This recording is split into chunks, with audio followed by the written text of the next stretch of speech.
कांग्रेस को एक बड़ा झटका लग सकता है। यह बड़ी जानकारी सामने आ रही है। सोनीपत के मेयर निखिल होंगे बीजेपी में शामिल। यह बड़ी जानकारी आपकी टीवी स्क्रीन पर। बीजेपी के निगम पार्षदों ने निखिल से मुलाकात की है और लगातार अब यह कयास लगाए जा रहे हैं कि अब सोनीपत के मेयर निखिल भारतीय जनता पार्टी में शामिल हो जाएंगे और यकीन मानिए एक बहुत बड़ा झटका कांग्रेस के लिए होने वाला है। तो कांग्रेस को एक बड़ा झटका लग सकता है। सोनीपत के मेयर निखिल बीजेपी में शामिल हो सकते हैं। बीजेपी के निगम पार्षदों ने निखिल से मुलाकात की। मेयर निखिल अब हो सकता है कि भारतीय जनता पार्टी में शामिल हो जाए। सोनीपत से मेयर है। अब सोनीपत के मेयर निखिल भारतीय जनता पार्टी में अगर शामिल होते हैं तो कांग्रेस की राह लगातार मुश्किल जो नजर आ रही है हरियाणा में, अब वो थोड़ी सी और मुश्किल होती नजर आ रही है। लेकिन अब देखने की बात यह है कि कांग्रेस किस तरीके से पार पाती है इन तमाम चुनौतियों से, क्योंकि माना यह भी जा रहा है कि अब की बार हरियाणा में कांग्रेस की स्थिति कुछ ठीक हुई है 2019 के मुकाबले। तो वहीं सोनीपत से कांग्रेस को बड़ा झटका लग सकता है। ये बड़ी जानकारी आपको दे रहे हैं। सोनीपत के मेयर बीजेपी में शामिल हो सकते हैं। ये बड़ी खबर इस समय सामने आ रही है और कांग्रेस के लिए बड़ा झटका इसलिए हो सकता है क्योंकि सोनीपत से जो मेयर हैं निखिल अभी फिलहाल कांग्रेस से, लेकिन भारतीय जनता पार्टी में अगर शामिल हो जाते हैं तो भारतीय जनता पार्टी के लिए एक प्लस पॉइंट रहेगा, क्योंकि आने वाले समय में विधानसभा चुनाव भी हैं और विधानसभा चुनाव को लेकर हर एक स्टेप बेहद ज्यादा इंपॉर्टेंट हो जाता है। ज्यादा जानकारी के लिए हमारे साथ लगातार हमारे संवाददाता शिखा शर्मा बनी हुई है। शिखा, सोनीपत से एक बड़ा झटका अब फिलहाल कांग्रेस को लग सकता है। हो सकता है कि सोनीपत के जो मेयर है निखिल वो भारतीय जनता पार्टी में शामिल हो जाए। अगर ऐसा होता है तो यकीनन कांग्रेस के लिए एक बहुत बड़ा डेंट रहेगा ये।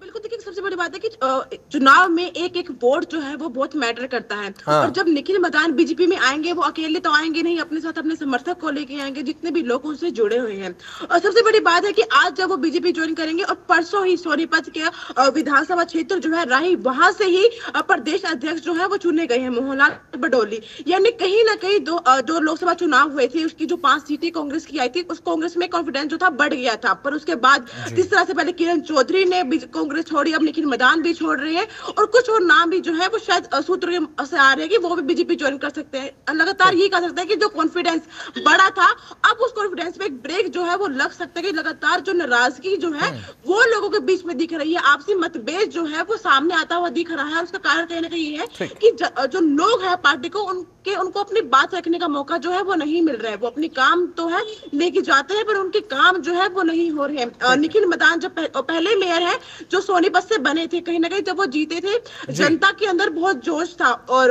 मैं ये भी कह सकती हूँ कि मैं खुद सोनीपत से हूँ, तो मैंने ये देखा है कि कहीं ना कहीं जिस तरह से वहां पे काम होने चाहिए उस तरह से काम वहां पे नहीं हो पा रहे हैं। तो शायद ये भी कारण है कि नाराजगी जो है वो निखिल मैदान की दिखी है और वो आज बीजेपी ज्वाइन करने जा रहे हैं। चलिए ठीक है, बहुत बहुत शुक्रिया शिखा, जुड़े आप महत्वपूर्ण जानकारी आपने दी है।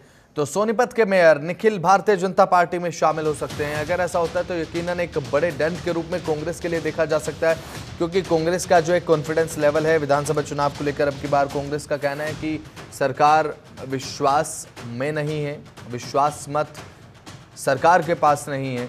लेकिन अभी फिलहाल जो कॉन्फिडेंस कांग्रेस का 7वें आसमान पर है उस पर कहीं ना कहीं ब्रेक लग सकती है। भारतीय जनता पार्टी के निगम पार्षदों ने मुलाकात की है मेयर निखिल के साथ।